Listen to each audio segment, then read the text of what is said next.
European leaders have officially adopted their stance on a future relationship after the UK leaves the bloc. They also approved a 21-month transition period that'll help businesses to adapt after Brexit.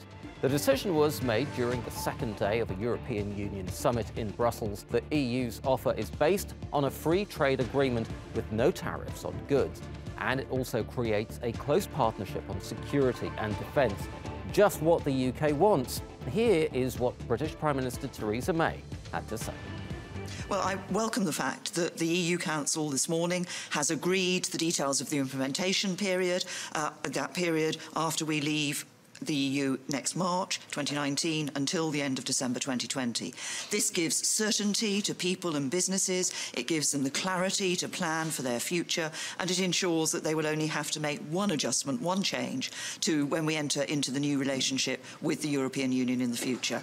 The Council has also endorsed its guidelines for our negotiations for that future relationship. I believe there's a new dynamic now in the negotiations. Simon McGregor-Wood is in Brussels for more on the EU Brexit deal. Well, Friday here in Brussels has been quite a good day for Theresa May, particularly on Brexit, and you don't often get the chance to say that here.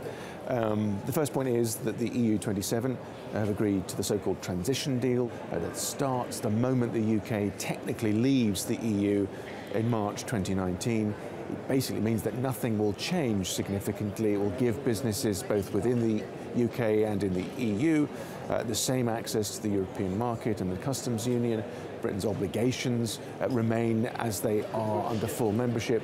It's a period basically which gives certainty to business and allows the politicians and the diplomats to get down to the really tricky business of negotiating the final trading relationship between the UK and the EU. More good news, it was the basic adoption of some broad guidelines by the EU on how they will negotiate that future trading relationship. The relationship will not be as good in the future as it is now, but the EU guidelines do say that the EU wants a close free trade relationship with the UK, covering a broad range of business, both services and goods, and that it wants a close relationship on security and all the things that currently take place. But it does remind the Brits that they should not expect to be able to cherry pick the bits of EU membership that they like and reject the others. They will have obligations as well, and a stark reminder that basically the UK can expect negative consequences from leaving the EU. They might get a decent free trade deal, but it won't be as good as if they decided to remain a member.